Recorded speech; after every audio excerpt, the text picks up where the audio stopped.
all the way back to COVID-19, ground zero. Was there a cover-up? From the wet market all the way to government, a shocking story. When it really began. The authorities in Wuhan haven't been honest with the world. That has been covered up. A Sky News Australia special.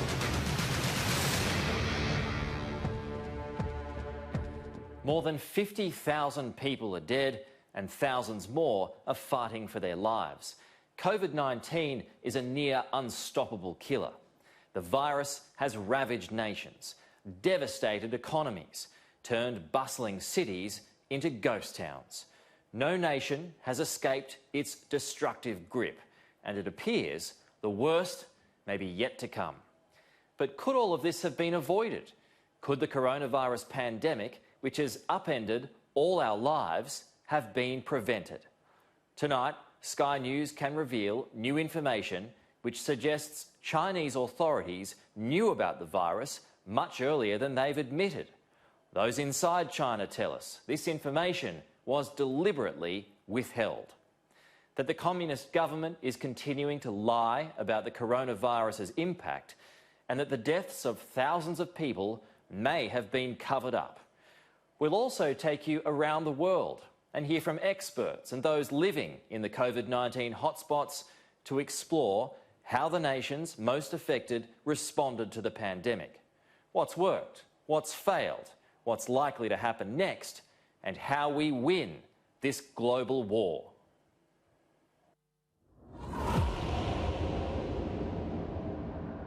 Factories are back up and running.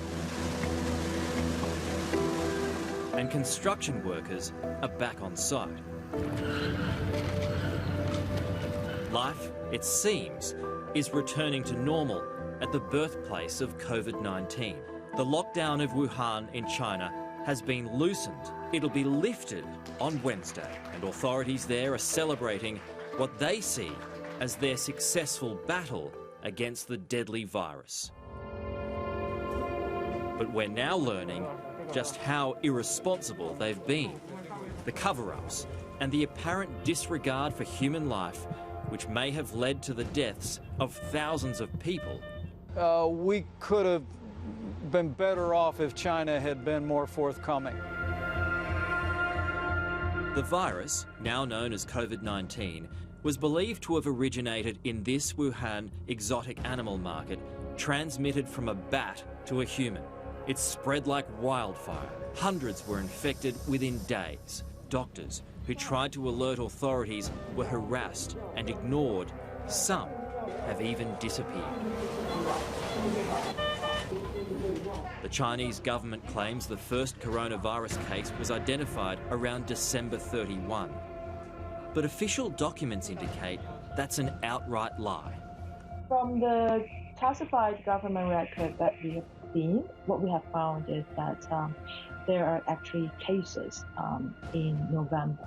Investigative reporter Josephine Ma says the classified documents she's seen state Chinese authorities knew of a case of an infected 55-year-old from Hubei province on November 17. That's 6.5 weeks before Chinese Communist Party leaders alerted the World Health Organization. During that time, hundreds were infected.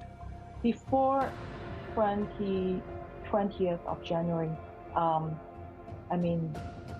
there was like cover-up, of course. From the information we saw, like in 2019, there were already like over 200 cases. The infamous lockdown of Wuhan then came much too late. The horse had already bolted.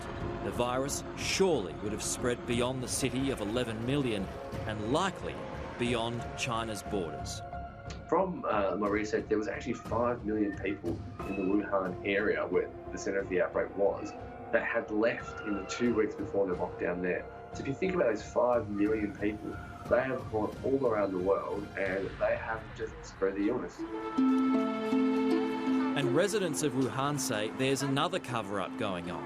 The government claims around 2,500 have died here. But records of hundreds of deaths may have been kept secret. Wuhan social media users say all 7 of the city's funeral homes have been delivering hundreds of urns each day. One Chinese media report talked to a truck driver, and that driver said he has delivered 5,000 urns to that funeral home, and that is one of the 8 funeral homes in Wuhan. And 5,000 alone is much bigger than the official number of deaths. And stunningly, Wuhan's wet markets, which experts believe are a breeding ground for potential viruses, are still operating. It boggles my mind how when we have so many diseases that emanate out of that unusual human-animal interface, that we don't just shut it down. We do know that there are laboratories researching coronaviruses within just a few miles of that food market. Now, the Chinese Communist Party is going to great lengths to conceal what happened in those laboratories.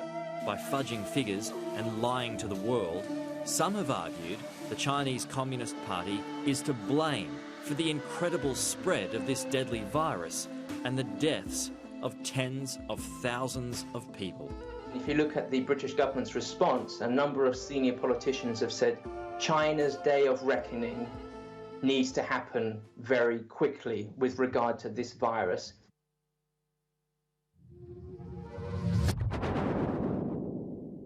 The virus soon crossed a continent. 8,000 kilometres from Wuhan, COVID-19 wrought chaos. An Italian returning from China is believed to have brought it to the north of Italy. Doctors reportedly misdiagnosed dozens of patients who had the virus. And in a misguided attempt to prevent racism, and despite the obvious risk of coronavirus spread, the mayor of Florence declared a Hug a Chinese Person Day. Groups in Milan did similar stunts. No, un abbraccio va benissimo, grazie. A regional lockdown was later declared. It failed miserably as panicked residents defied orders and travelled south. COVID-19 spread across the country, killing at least 11,500 people. The age profile of their population, there's 23% of the Italian population is over 65. And so when they have had an outbreak of this size, their larger age population is the reason why that some of this death toll was actually up to 10%, whereas Germany's is on current figures about 0.6%. The other factor that I think is been underreported is in Italy, there are just far too few tests. They have more people in the community that actually have this illness than what they realise. And I've spoken to doctors in Italy where they're going around doing home visits to COVID-19 patients. They actually have had to don full protective gear to actually go and check that those people have the oxygen they need. And they're saying that, to me, that there is no way the numbers are real because they must be much higher. Because only people who get to hospital are being tested. This small-town parish priest deals with death on an industrial scale. Non sapevano più dove metterle. Authorities no longer knew where to put the coffins. The saddest thing is that these dead were put so naked, so alone.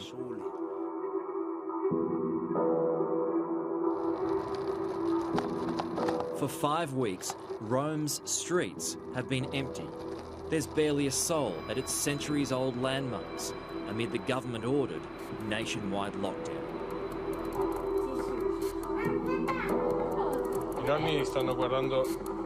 School teacher Marzio Toniolo watches the Pope's addresses from home these days.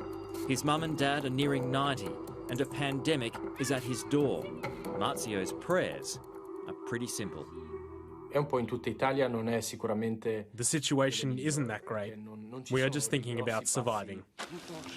The spread here appears to have slowed, and the statistics suggest the country may already have passed its peak of COVID-19 cases.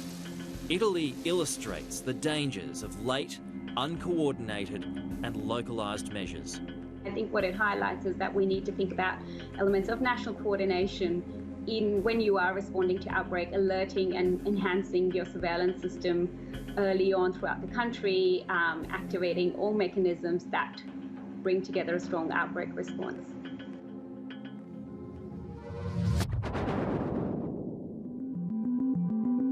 Where Italy failed, South Korea excelled.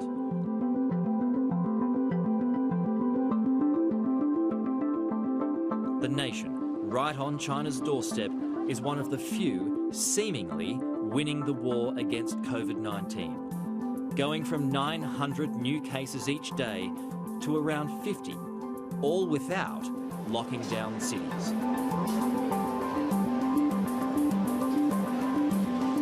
The success is all in the preparation and testing. South Korea boasts the world's most expansive, well-organised system.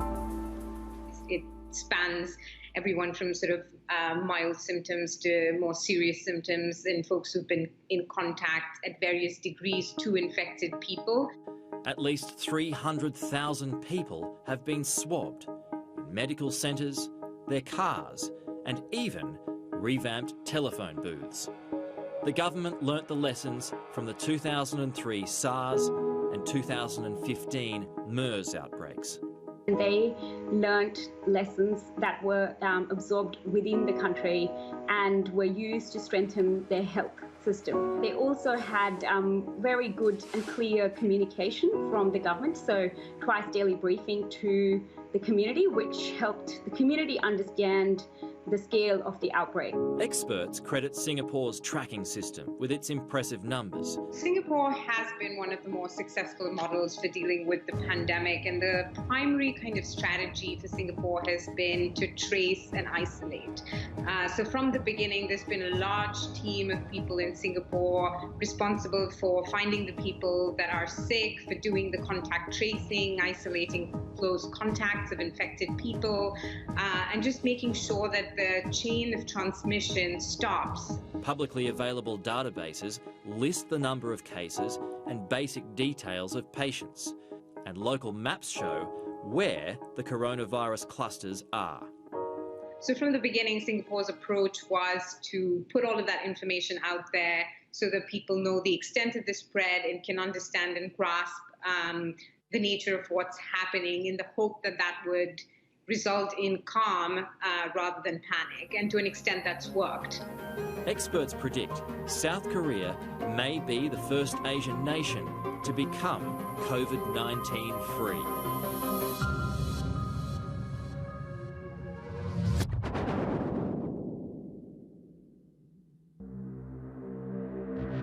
France is in lockdown. Its health system simply can't cope with the coronavirus's incredible spread. 4,000 people have already died here. Firefighters were ordered to help overstretched ambulance crews. And by chopper and train, critical patients are being moved to hospitals outside the country. Medical intern Elodie Vieira has been thrust onto the front lines. It's something out of the ordinary, so we're never ready for this. But we have no choice. It's part of the job and we're here to help. We do what we can. It's not clear why France was impacted so severely, or if anything could have been done to prevent it reaching such a scale. French officials declared shutdowns relatively early, yet still allowed municipal elections to go ahead in March. The situation is likely to get much worse before it gets better.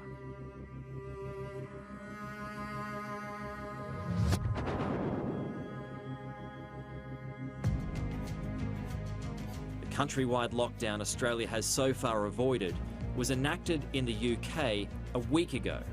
From this evening, I must give the British people a very simple instruction. You must stay at home. 3 days after that address, the PM himself tested positive for COVID-19.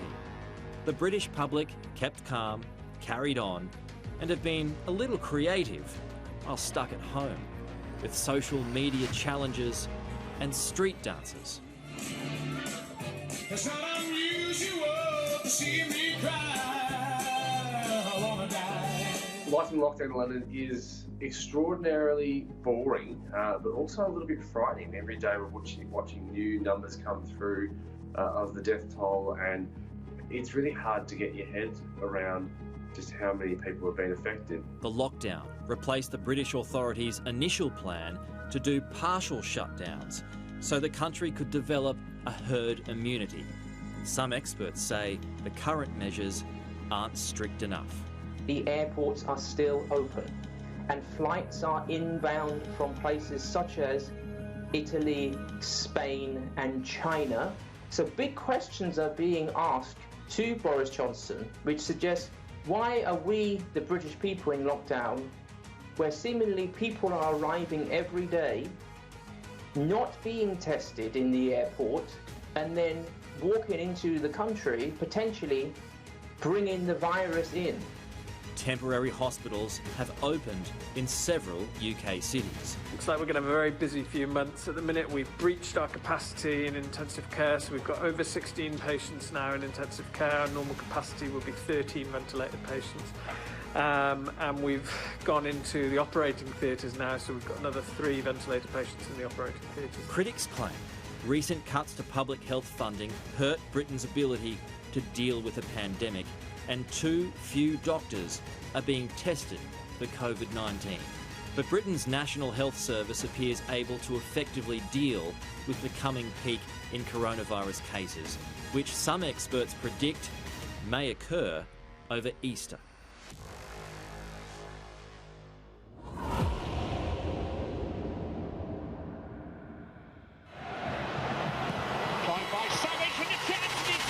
This may have condemned Spain to its worst health crisis in generations. And it was a present for Saul. 67,000 people crammed into a stadium in the Spanish capital to watch Atletico Madrid take on Liverpool. 3 weeks after authorities knew of a coronavirus outbreak in Spain. A Spanish health official told the public the country would only have a handful of cases. Spain now has the second biggest COVID-19 death toll. Per capita, more than 4 times worse than China. Health workers say it may be much worse than officials are letting on. Health workers are exhausted physically and emotionally because this is awful. This is an inferno. The numbers that I'm seeing on television are false. Why are they false? Because they are not testing people. We need to appropriate tools. We're always out of staff, and now suddenly we don't have enough jobs to post. Right now, there's no health worker who doesn't have a job. You should have hired them when it was still useful. The pandemic laid bare Spain's systemic healthcare problems and authorities' lack of preparedness and general negligence. The crisis here is far from over.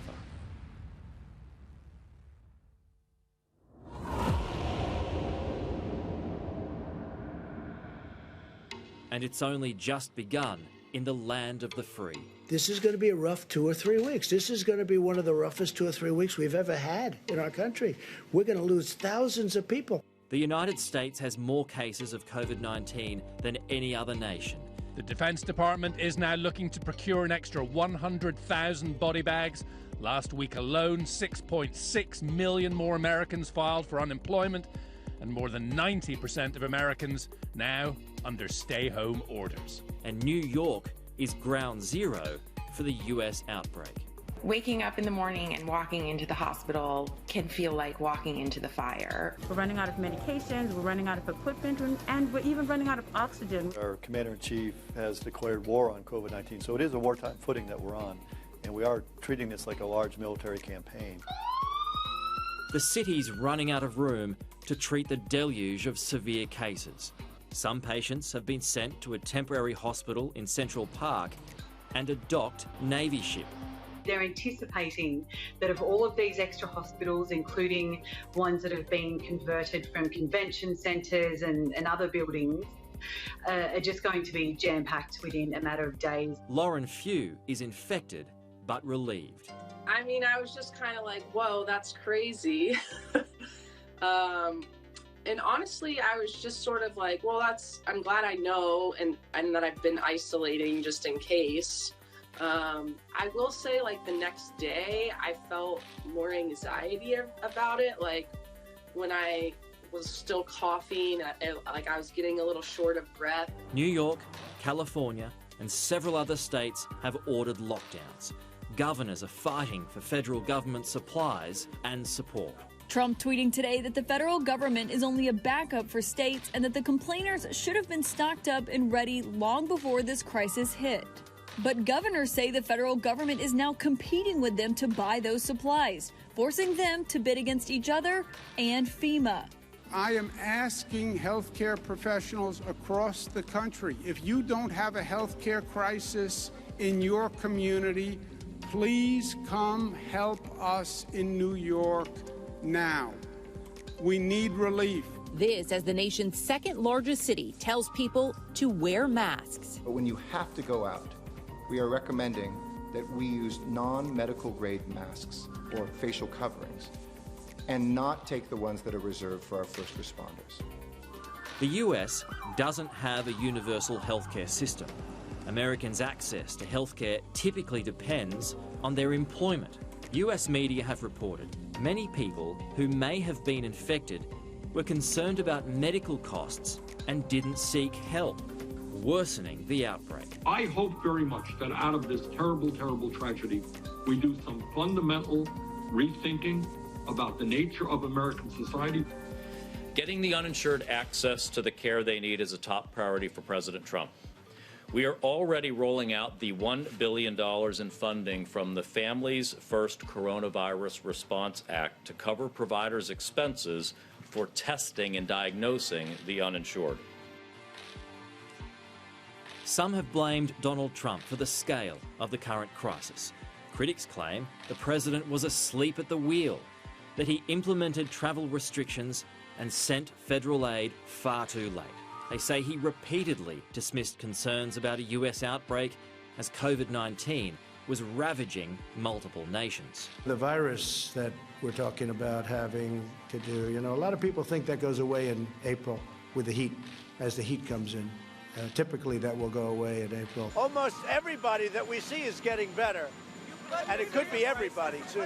Now the Democrats are politicizing the coronavirus. You know that, right? Coronavirus. And this is their new hoax. This was an unexpected, once in history event, and they got off to a rocky start, President Trump as well as the federal government. But they've since found their footing. More than half of all of Americans now approve of President Trump's job in handling the coronavirus crisis. The coronavirus crisis could cost Trump his job.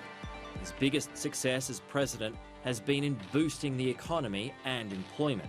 The pandemic has put pay to those achievements months out from the presidential election. President Trump has an enormous opportunity to respond to this crisis, respond to it well, beat expectations in terms of the number of sick and dead, and bring the economy back to where it was. If he's able to do that, he will actually end up being in a stronger position. The prognosis is bleak for the United States. Experts predict COVID-19 will kill hundreds of thousands of Americans. Doctors have warned they may not have enough supplies to meet demand, that they'll soon be forced to decide who gets treated and who gets left to die. There are already reports coming out that that's already happening, that there are some people needing ventilators who are disabled or have a lesser likelihood of survival, who are being left alone for people who have coronavirus who are more likely to survive, because there are just so many numbers now. Look, it's scary. It really is. There's no two ways about that. The cases having gone from a handful to what they are now has happened so rapidly that it's really taken a while for, I think, most people to get their heads around the gravity of it. And to think that we're not even at the peak right now is probably, I think, the part that's really scaring most people, and also making most of them actually obey the stay-at-home orders. But look, nobody really knows what's going to happen, and I think that's the part that is most worrisome. From the US to the UK, Australia to Zimbabwe, COVID-19 has spared no nation. Its impact made much worse by the Chinese government's deceit. This is the first coronavirus pandemic the world has seen. It likely won't be the last. We should start looking forward to understand how this experience is going to change us, or how it should change us, because this is going to be transformative. It is going to be transformative on a personal basis, on a social basis, on a systems basis. We're never going to be the same again. We must learn the lessons from our failures. Thousands of lives may depend on it. And I think what it highlights is that we need to think about elements of national coordination when you are responding to outbreak, alerting and enhancing your surveillance system early on throughout the country, activating all mechanisms that bring together a strong outbreak response.